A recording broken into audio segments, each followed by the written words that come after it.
boa tarde. Está no ar mais uma edição do programa Conexão Potiguar. Muitíssimo obrigado a você que nos assiste, a você que nos acompanha de segunda a sexta-feira pela TV União e também pelo portal www.potiguarnoticias.com.br. No programa de hoje nós vamos falar de política e de gestão pública. Está conosco o secretário da Casa Civil, chefe de gabinete da prefeita Carla de Souza, Calazans Bezerra, a quem nós agradecemos a presença. Tudo bem, Calazans? Tudo bem.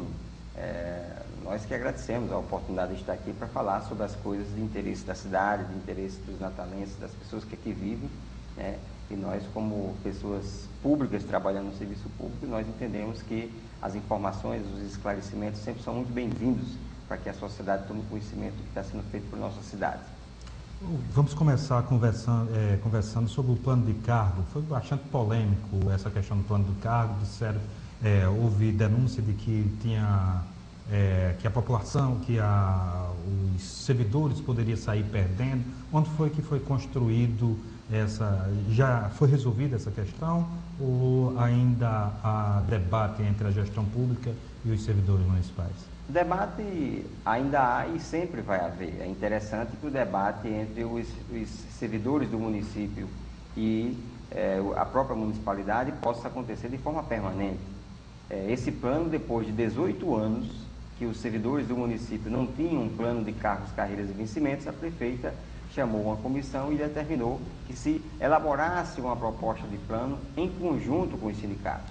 E nós trabalhamos durante vários meses, a prefeitura, isso no próprio gabinete da prefeita, junto com o Sincenat, o Sindicato dos Agentes de Saúde, o Sindsaúde, o Sindicato dos Médicos e o Sindicato dos Odontologistas. São cinco sindicatos que construíram todos esses dois planos, que é o plano geral e o plano da saúde, sobretudo.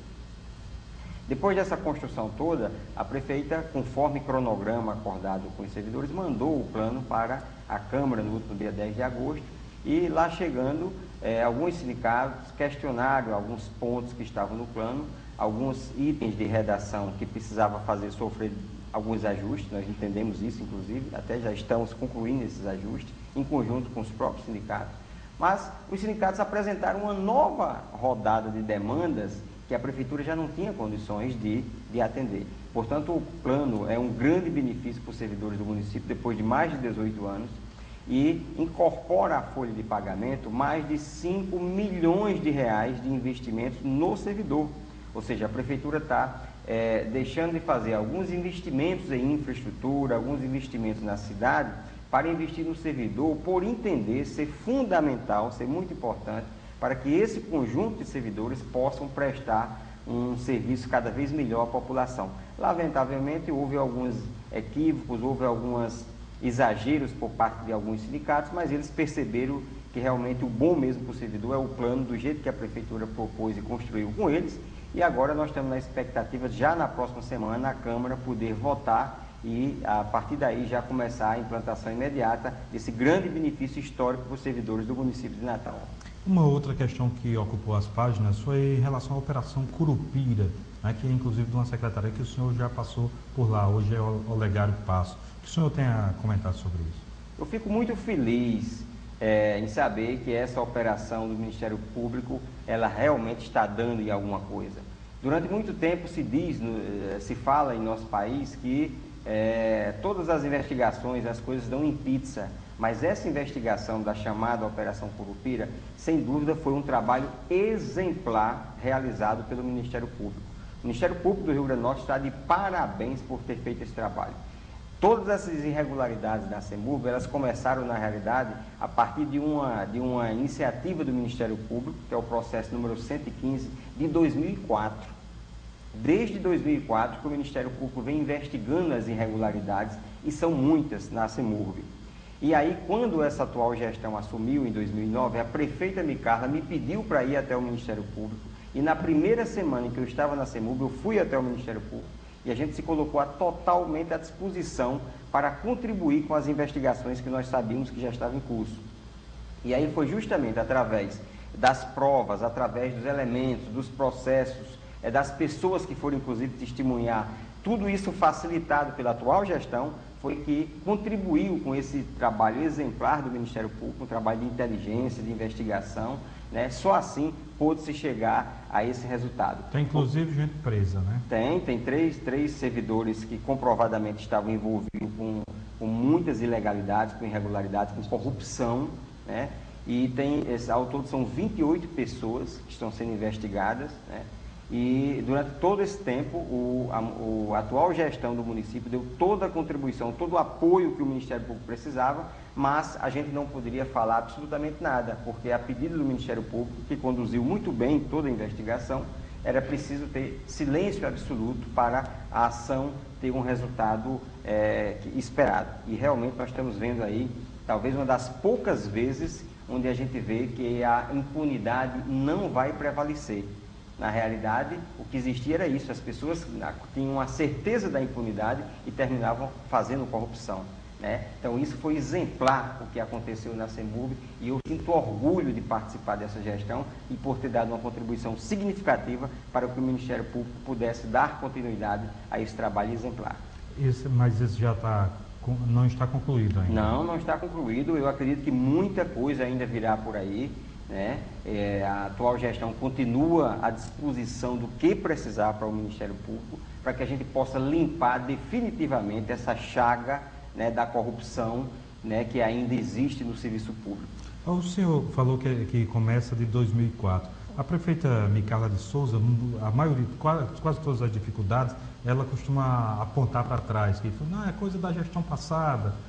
Sempre que se coloca alguma dificuldade, em alguma situação mais difícil, ela coloca como sendo algo do passado. A prefeita não olha muito para trás e deixa de olhar para frente, ou é impressão da gente? Eu acho que até no primeiro ano teve muito disso, até porque, Pinto Júnior, a prefeita recebeu o município numa situação muito difícil. Pouca gente sabe que a prefeita recebeu o município com a dívida superior a 200 milhões de reais e que praticamente toda essa dívida já foi paga, né? E paga no primeiro ano, ou seja, honrando aqueles compromissos que a gestão passada fez e não teve a responsabilidade de dar uma atenção maior, mas a prefeita terminou resolvendo essa situação.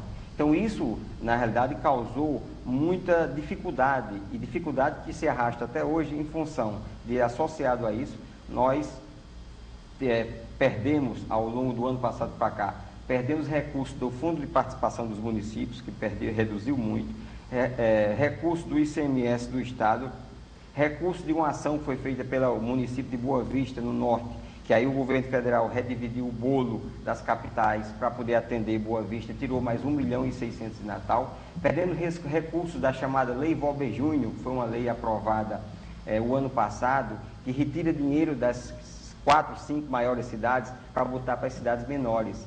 Mas o que a gente percebe é o seguinte: Natal, por exemplo, esse ano vai fechar 2010 com prejuízo só da Lei Valber Júnior superior a 11 milhões de reais e projeta para 2011 um prejuízo em torno de 18 milhões de reais. Mas o interessante é que esse dinheiro que Natal está perdendo não está resolvendo em nada para o interior, porque quando vai fazer o rateio para as cidades, o custo chega de 3 mil, 5 mil, 8 mil reais, ou seja, um valor irrisório que não dá para aquele município fazer absolutamente nada. Mas para a cidade que perdeu 11 milhões de reais, 18 milhões de reais, é extremamente significativo. E aí a gente percebe, por exemplo, na saúde, que é uma área crítica em todo o país, né? As cidades do interior continuam mandando as suas ambulâncias com seus pacientes para Natal tomar conta, para Natal cuidar. Ocorre que, pela partilha do SUS, aquele município é quem recebe o valor equivalente ao SUS para aquele paciente. No entanto, o paciente vem ser tratado em Natal, portanto, Natal fica com os ônus, né? E o município do interior fica com os bônus. Portanto, isso foi mais uma coisa muito prejudicial, fazendo com que, nesse 1 ano e meio, Natal tivesse uma perda entre FPM, ICMS, redução da Lei Valber Júnior, somando tudo isso, né, já chega a quase 100 milhões de reais, recursos que está faltando para investir na cidade. Calazans, os partidários, as pessoas que defendem a Lei Valber Júnior, ele diz que os 167 e 166 municípios que não, além da capital, que nós temos no estado 167, eles gastam muito aqui. Quando eles vêm a ver, abastecem aqui, almoçam no restaurante daqui. termina comprando no comércio daqui e gera imposto para Natal. E por isso mesmo os municípios pequenos contribuem muito com a capital. É uma teoria que eu não concordo muito, né? Na realidade, vai gente de uma cidade para outra, assim como vai da cidade pequena para a cidade grande, vai da cidade grande para a cidade pequena, e ninguém tem esse controle dessa movimentação. Portanto, isso é uma coisa que, ao meu ver, não se justifica.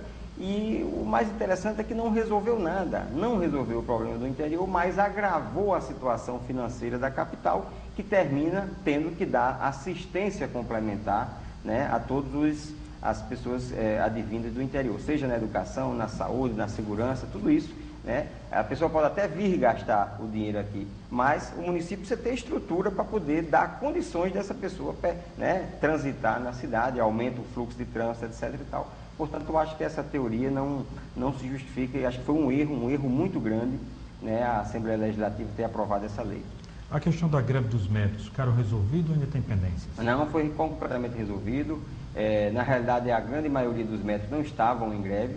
Uma pequena parte de médicos é que ficaram em greve, atendendo a uma indicação do Sindicato dos Médicos, né, que construiu o plano junto conosco, mas ao final equivocou-se, né, e entendia que queria ainda outros benefícios que não era possível o município conceder. Queria, por exemplo, que participasse do plano os médicos que são do Estado e os médicos que são da União, que estão prestando serviço ao município, são chamados municipalizados.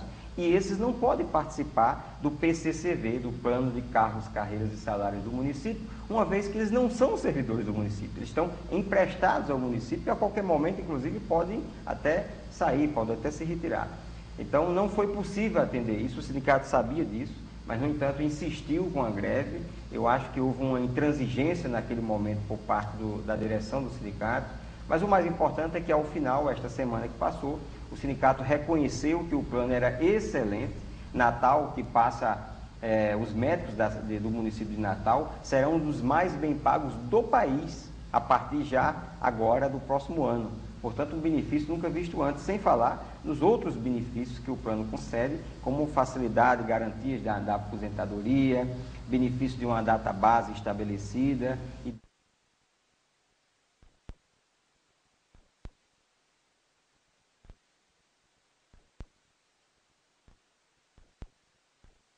Dessa importante área. E o sindicato, ao final, reconheceu isso e, portanto, veio até a prefeitura para dizer que aceitava a proposta da prefeitura e que não iria mais fazer greve e que, portanto, está encerrada toda essa questão e nós esperamos já, a partir da próxima semana, estar votando, a Câmara Municipal votando o plano de cargos, carreiras e vencimentos para que os servidores possam Está marcado para quando? Para a próxima semana?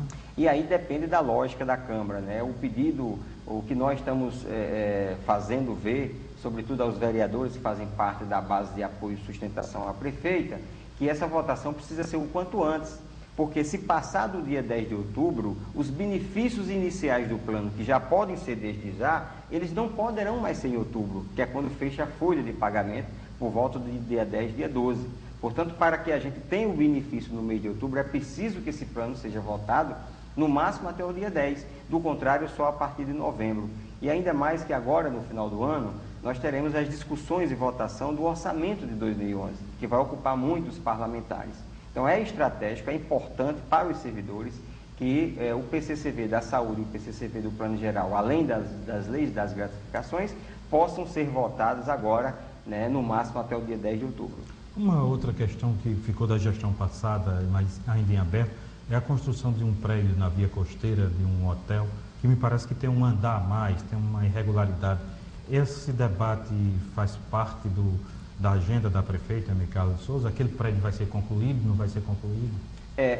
A gente percebia que em anos anteriores as coisas ficavam, né, por definir, por decidir, e faltava uma atitude por parte do governo de se posicionar com muita clareza.